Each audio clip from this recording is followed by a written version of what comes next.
오늘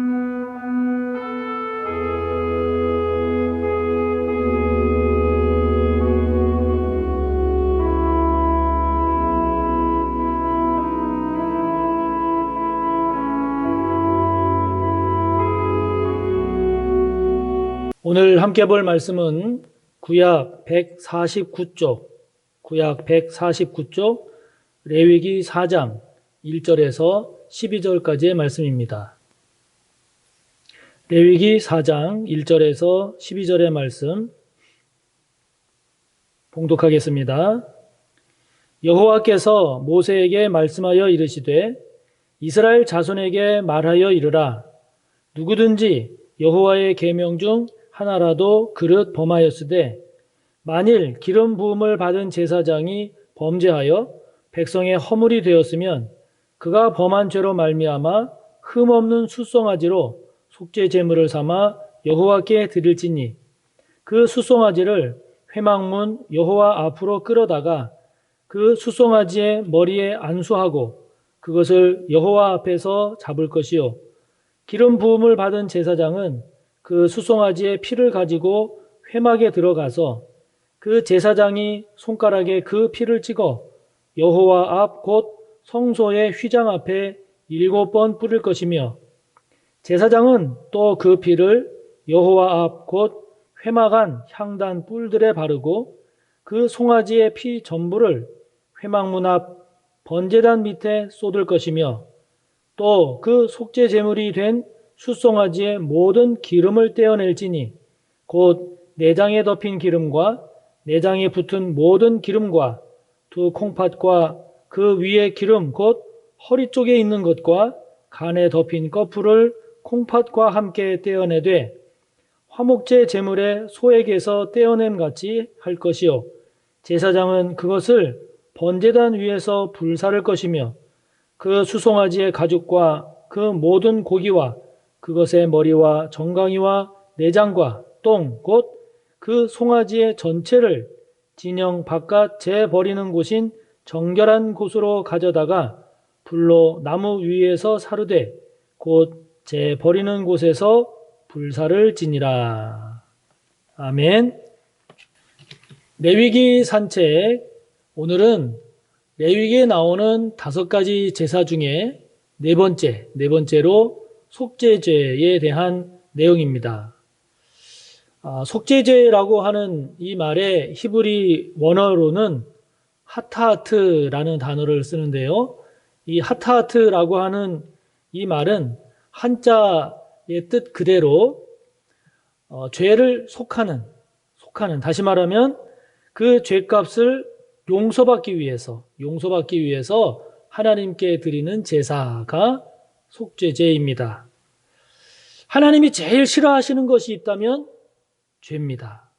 그리고 이사야 59장 2절의 말씀처럼 오직 너희 죄악이 너희와 너희 하나님 사이를 갈라놓았고 너희 죄가 그의 얼굴을 가리어서 너희에게서 듣지 않으시게 함이니라 하는 이 말씀처럼 하나님과 우리 사이를 갈라놓는 것도 죄입니다. 그렇기 때문에 이러한 죄 문제를 바르게 해결하는 이 속죄제의 내용은 우리가 잘 알아야 할 필요가 있는 거죠. 속죄제에 대한 말씀은 오늘 4장 1절부터 12절까지 봤는데 이것을 포함해서 4장 전체가 속죄제에 대한 말씀입니다. 그리고 5장 1절부터 13절, 그리고 6장 24절부터 30절, 그리고 16장 전체가 속죄제와 관련된 말씀입니다. 그 중에서 오늘 본문으로 이제 4장 12절까지만 봤는데요.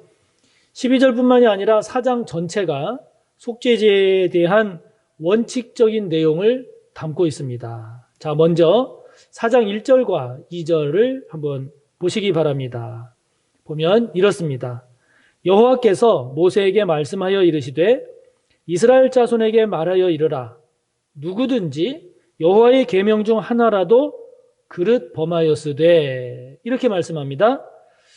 여기 이 말씀 속에는 속죄제의 2가지의 큰 원칙을 말씀하고 있습니다. 첫째가 뭐냐면 누구든지라고 하는 거고 다른 하나는 그릇 범하였으되라고 하는 겁니다. 다시 말하면 속죄제는 죄를 지은 사람이라면 예외 없이 누구든지 드려야 한다는 것이고, 그리고 그 죄는 그릇 범한 경우입니다. 여기 그릇 범했다라고 하는 것을 다른 말로 표현하면 실수로 죄를 범한 경우입니다. 실수로. 그래서 고의가 아닌, 일부러 지은 죄가 아닌 실수로 범한 죄를 하나님께 용서를 구하는 것, 그것이 속죄제의 원칙입니다. 그러므로 죄인 줄 알면서 고의로 일부러 죄를 범하는 것, 그를 짐짓 범하는 죄라고 하지요. 이렇게 짐짓 범하는, 일부러 고의로 범하는 죄는 속죄죄로 드릴 수가 없습니다. 드릴 수가 없어요. 다만 고의로 범한 죄라 하더라도 예외적으로 5장 1절부터 13절을 통해서 몇 가지, 예를 들면 증언해야 할 때 사실대로 증언하지 않거나, 5장 1절이죠. 입술로 맹세한 것을 지키지 않는 5장 4절과 같은 이와 같은 몇 가지만 속죄죄를 통해서 죄를 속할 수 있는 길을 열어놓기는 했지만, 원칙적으로 이 4장에 나오는 속죄죄를 통해서는 속죄하지 못합니다. 일부러 죄를 범한 경우에는요. 이런 죄들은 레위기 16장에 가면 1년에 한 번 드리는 대속죄일이 나오는데, 그 대속죄일 때 드리는 속죄 절차를 통해서 속죄 그 제사를 통해서만 가능하게 했습니다. 그렇기 때문에 가장 좋은 것은 죄에서 떠나는 거죠. 죄에서 떠나는 겁니다. 그러므로 저와 여러분이 죄에서 떠나기를 바랍니다. 그러나 우리가 연약해서 죄를 범한다 할지라도 일부러 죄를 지어서는 안 됩니다. 일부러 죄를 짓지 말기를 바랍니다. 하나님은 우리의 마음을 감찰하신단 말이죠. 우리의 마음을 감찰하시는 이가 하나님이시기 때문에 하나님은 실수로 범한 죄와 일부러 고의로 범한 이 죄를 똑같이 보지 아니하시고 그 죄의 무게를 다르게 보시기 때문에 우리는 일부러 죄를 지어서는 안 됩니다. 이 사실을 기억하고 죄에서 떠나는, 멀어지는 저와 여러분이 되기를 바랍니다. 레위기 4장에 나오는 속죄제의 원칙적인 내용은 무엇인가? 이제 3절부터 12절까지 먼저 보면 여기에서는 대제사장의 경우를 말합니다. 그래서 3절을 보시면 3절은 이렇습니다. 만일 기름 부음을 받은 제사장이, 대제사장을 말합니다. 대제사장이 범죄하여 백성의 허물이 되었으면, 즉 대제사장으로서 할 일을 제대로 하지 못해서 그로 인한 벌이 백성에게 돌아가게 되었으면 하는 거죠. 다시 말하면 예를 들어서 제사를 제대로 드리지 못하게 돼서 하나님께 죄가 되는 경우와 같이 대제사장이 죄를 범한 그 경우에는 흠없는 수송아지를 속죄제물로 여호와께 드립니다. 이어지는 13절부터 21절에 보면 이때는 이스라엘 온 회중이 죄를 범한 경우를 말하는데 13절을 보시면 만일 이스라엘 온 회중이 여호와의 계명 중 하나라도 부지 중에, 즉 모르고 실수로 범한 경우입니다. 어느 한 개인이 아니라 이스라엘 온 회중, 온 민족이 실수로 죄를 범한 경우, 예를 들면 민족적으로 대속죄일을 지내야 되는데 무슨 이유인지는 몰라도 그거를 그냥 지나친 경우, 이처럼 온 민족이 죄를 범한 이 경우에는 14절을 보면 대제사장 때와 같이 숫송아지를 속죄제물로 드려야 합니다. 이어지는 말씀 22절부터 26절에 보면 여기는 족장이 죄를 범한 경우입니다. 그래서 족장, 즉 지파나 가문의 지도자와 같은 지도급에 있는 사람들이 죄를 범한 경우이죠. 이 경우는 23절을 보면 흠없는 숫염소를 속죄제물로 드립니다. 그 다음은 27절부터 마지막 35절로 여기에서는 평민의 한 사람, 일반 백성 개인이 죄를 범한 경우인데요. 이 경우에는 28절을 보면 흠없는 암염소를, 또는 32절을 보면 흠없는 암컷 어린 양을 속죄의 제물로 드리게 하고 있습니다. 이 내용을 가만히 정리를 해서 살펴보면 평민 전까지는, 다시 말하면 족장까지는 모두가 다 수컷을 드리게 했어요. 수컷을 드리게 했는데, 그러나 평민에게는 암컷을 드리게 했습니다. 그 이유가 뭘까요? 그것은 가난한 평민들은 보통 여러 마리의 암염소를 기르면서 번식을 위해서 순염소 하나를 키우는 것이 보통이었습니다. 그렇기 때문에 수컷을 드리게 되면 이제 번식에 문제가 생기게 되니까 이것은 가난한 평민들의 사정을 배려한 말씀입니다. 자, 이제 또 레위기 5장으로 가보시기 바랍니다. 레위기 5장으로 가면 5장 7절을 보시면 이렇습니다. 만일 그의 힘이 어린 양을 바치는 데에 미치지 못하면 그가 지은 죄를 속죄하기 위하여 산비둘기 2마리나 집비둘기 새끼 2마리를 여호와께로 가져가되 하나는 속죄 제물을 삼고 하나는 번제물을 삼으라 말씀합니다. 11절을 보시면 만일 그의 손이 산비둘기 2마리나 집비둘기 2마리에도 미치지 못하면 그의 범죄로 말미암아 고운 가루 10분의 1 에바 약 2리터 정도 되는데요. 그것을 예물로 가져다가 속죄 제물로 드리라고 말씀합니다. 이 모든 것 또한 가난한 사람을 위한, 가난한 백성을 위한 배려의 말씀입니다. 그래서 여러분, 이 말씀을 가만히 생각을 해보면, 이 말씀을 보면 지위가 높아갈수록 재물의 수준이 높아집니다. 이것은 무엇을 의미합니까? 이거는 지위가 높을수록 하나님께서 보시는 죄의 무게가 다르다 하는 겁니다. 같은 죄를 지어도, 같은 죄라 할지라도 신분이나 또는 지위, 직분이 어떤가에 따라서 그 죄의 무게가 다르다 하는 거죠. 그렇기 때문에 지위가 높으면 높을수록 또 지도자일수록 그 죄의 값을 묻는 죄의 값이 무겁다 하는 겁니다. 그렇기 때문에 그런 지위에 있는 사람, 그런 직분에 있는 그런 사람일수록 더 조심해야 하는 것이고, 그리고 죄를 짓지 않기 위해서 더 엄격해야 하는 것이다 하는 거죠.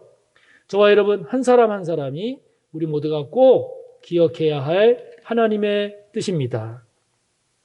이런 속죄제는 그 제물의 수준뿐만이 아니라 죄 문제를 해결하는 절차도 신분이나 지위에 따라서 다릅니다.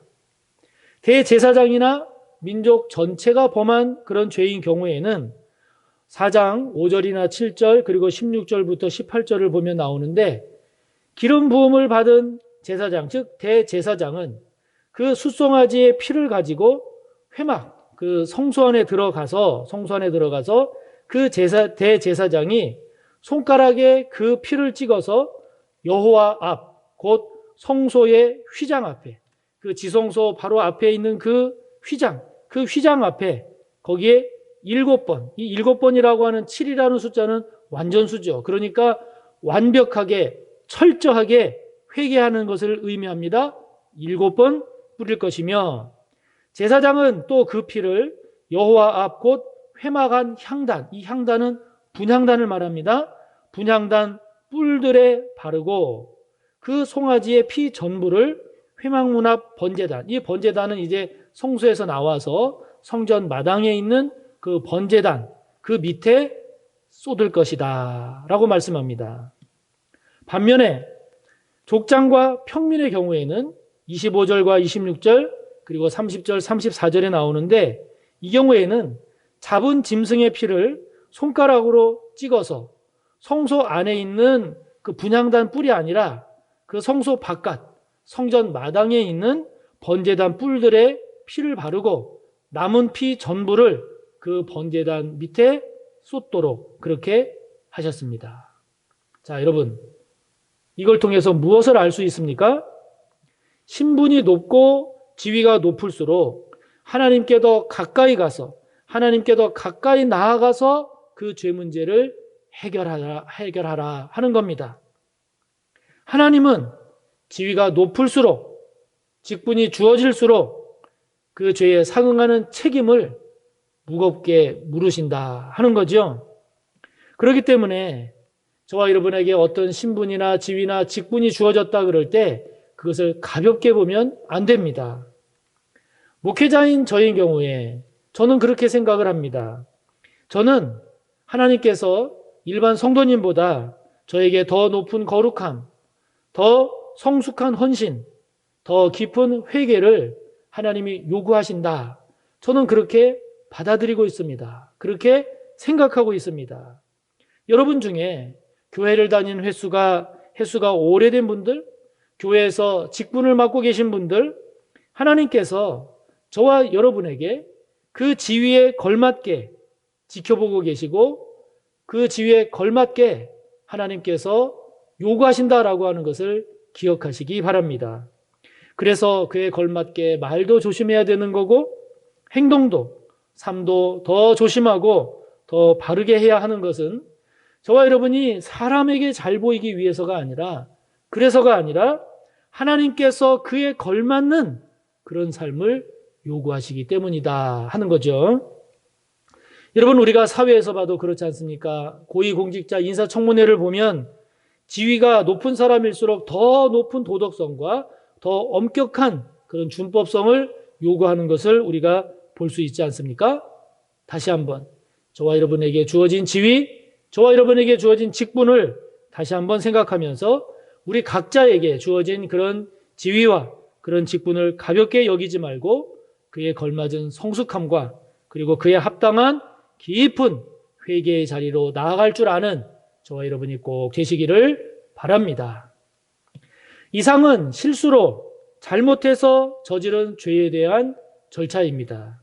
앞서 말했듯이 일부러 고의로 죄를 범한 경우에는 이렇게 보통의 이런 속죄죄의 이런 절차로 죄를 속할 수가 없고 대속죄일 때에 그 속죄의 절차를 따른다라고 말씀드렸죠. 자, 여러분 이제 레위기 16장으로 가보시기 바랍니다. 레위기 16장에 대속죄일에 관한 말씀 가운데 14절과 15절을 보세요. 보시면 이렇습니다. 그는 또 숫송아지의 피를 가져다가 손가락으로 속죄소 동쪽에 뿌리고, 이 속죄소는 성소의 가장 깊은 가장 거룩한 지성소 그 언약궤의 위판을 말합니다.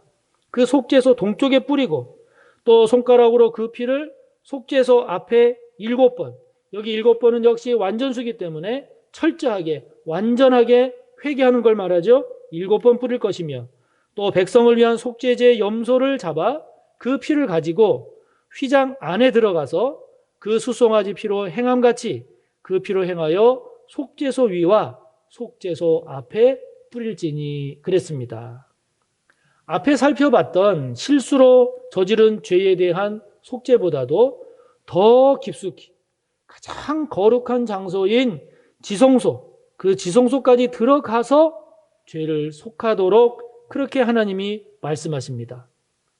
신분이나 지위가 높으면 그만큼 높은 재물과 더 깊은 회개를 요구하신 것처럼 실수가 아닌 고의로 일부러 지은 죄는 더욱더 깊은, 더욱더 철저한, 더욱더 완벽한 그런 회개, 그런 속하는 절차를 하나님께서 요구하신다 하는 것을 알 수 있죠.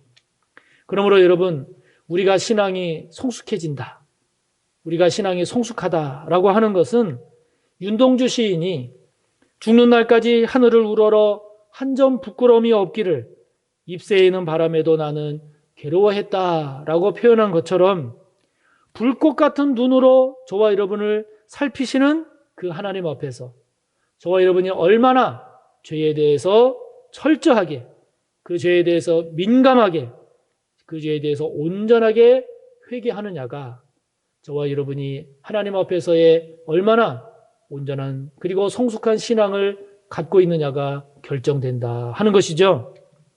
우리가 직분이 생기고 지위가 높아짐에도 불구하고 저와 여러분이 죄에 대해서 민감하지 못하고 그리고 그 죄에 대한 철저한 회개가 없다면 하나님은 결코 그것을 묵과하지 않으신다는 것을 기억해야 합니다. 왜요? 하나님은 죄와 함께 하실 수 없기 때문이죠. 다시 한번 저와 여러분에게 주어진 지위, 저와 여러분에게 주어진 직분, 이것이 있다라고 하면 그것을 다시 한번 저와 여러분이 생각하고 더욱 겸손하고 더욱 겸비해야 하면서 죄에 대해서 더 민감하게, 그래서 그 직분과 지위에 걸맞은 그런 깊은 회개로 나아감으로써 아름답게 성숙해가는 저와 여러분의 귀한 신앙이 되기를 다시 한번 간절히 바랍니다. 속죄제는요, 특히 잡은 제물의 피를 다룸에 있어서 지난주까지 살펴봤던 그런 번제나 화목제와 다릅니다. 피를 다루는 것이 다릅니다. 번제나 화목제에서는 잡은 제물의 피를 번제단 사방에 이렇게 뿌렸어요. 뿌렸으나 속죄제는 다릅니다. 오늘 4장 7절, 18절, 25절, 30절, 34절에 나오는데 각각의 경우가 다 똑같아요. 속죄제의 경우에 다 같은데 어떻게 같으냐? 피 전부를 회막문 앞 번제단, 그 성전 마당에 있는 그 번제단 밑에 피 전부를 쏟는 겁니다. 전부를 쏟는 겁니다. 레위기 17장 11절을 보면 육체의 생명은 피에 있다 그랬어요. 그래서 성경에서 피는 곧 생명을 의미합니다. 그렇기 때문에 속죄제에서 모든 피를 번제단 밑에 쏟는다. 이 말은 내 피를 전부 다 쏟는 만큼 그렇게 철저하게 완전하게 회개할 것을 의미하는 것이죠. 그래서 그만큼 우리의 피를 다 쏟는 것만큼 저와 여러분의 죄를 하나도 남김없이 철저하게 다 철저한 회개가 이루어져야 함을 피를 다 번제단에 쏟는 것으로 우리에게 가르치시고 있는 거죠. 그러므로 통회하는 마음으로 마음을 찢는 그런 진정한 회개를 통해서 하나님이 기뻐하시는 그런 속죄의 은혜가 저와 여러분에게 넘치기를 바라는 것입니다. 특별히 4장 14절을 보면 그 범한 죄를 깨달으면이 나와요. 4장 23절 28절을 보면 그가 범한 죄를 누가 그에게 깨우쳐주면 나옵니다. 5장 3절 4절을 보면 그것을, 즉 죄를 깨달았을 때에는, 깨닫게 되었을 때에는 이라는 말씀이 나오는데, 다시 말하면 깨닫는 대로라는 거예요. 깨닫는 대로. 즉 회개는 깨닫는 대로 하는 거다 하는 겁니다. 즉 미루지 않는다는 겁니다. 죄를 깨닫는 대로 즉시 속죄제를 드려라 하는 것이죠. 왜요? 시간이 지나면 잊어버린다는 거예요.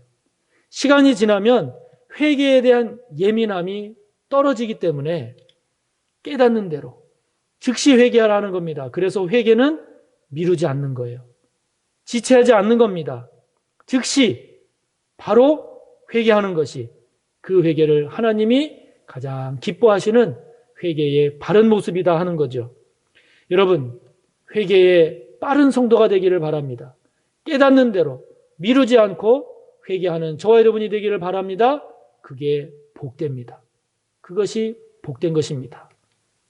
속죄제에서 희생제물의 모든 기름과 꺼풀은 번제단 위에서 태워집니다. 그리고 제사장의 죄와 온 백성의 죄를 속하기 위해서 드려지는 그 수송아지는 가죽과 그 모든 고기를 포함한 모든 것들은 성전 바깥에 나가서 그 재 버리는 곳에서 다 불로 태웁니다. 화목제처럼 나누어 먹는 게 아닙니다. 그러나 족장과 평민의 죄를 속하기 위한 순염소나 암염소 또는 암컷의 어린 양은 제사장의 몫이 되기도 하는데, 대제사장이나 또는 온 백성의 죄를 속하기 위한 그런 속죄 제물은 성전 바깥 재버리는 곳에서 다 태운다 하는 것이죠.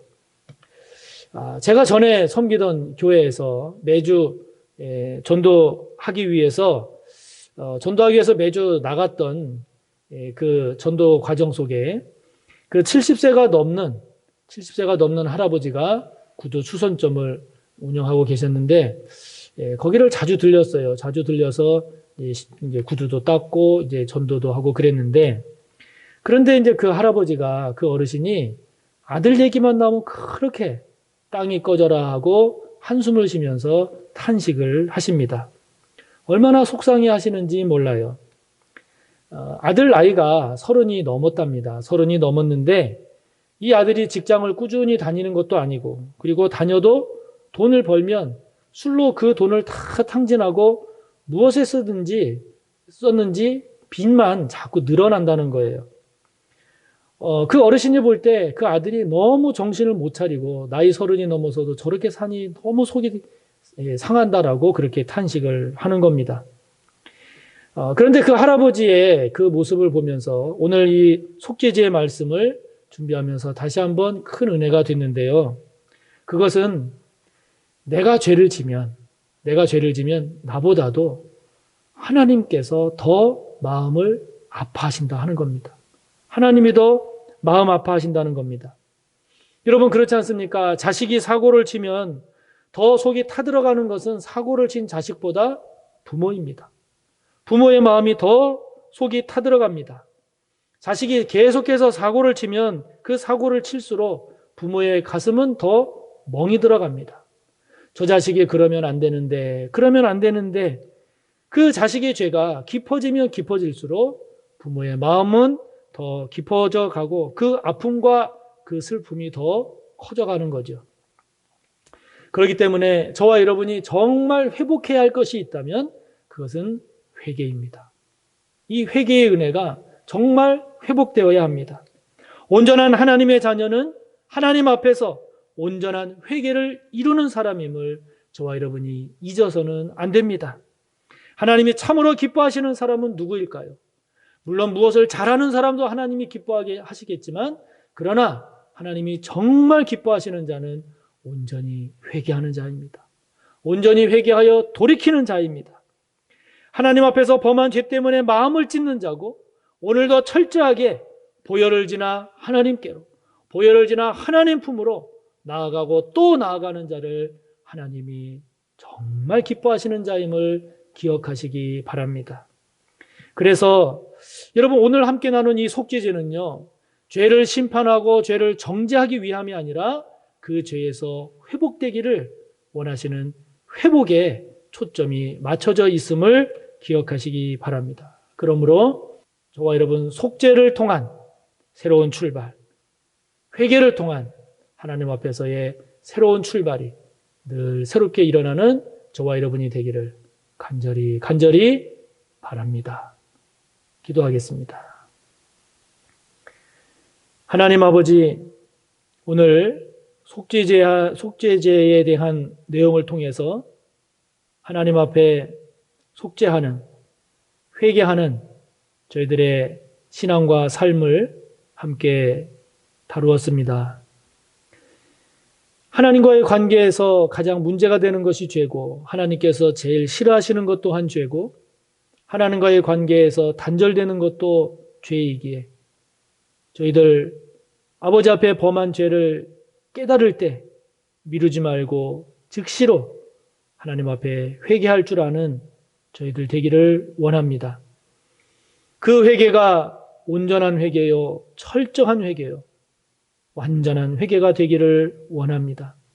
아버지 하나님, 회개에 대하여 둔감하지 않게 하여 주시고, 이 회개를 통한 회복의 기쁨을, 회개를 통한 하나님의 그 은혜의 기쁨과 감사를 누림으로 새롭게 출발하고 새롭게 회복되는 저희들의 신앙이 되고 삶이 되어서 하나님이 기뻐하시는 그 삶을 살아나가는 저희들 다 될 수 있도록 은혜를 베풀어 주옵소서.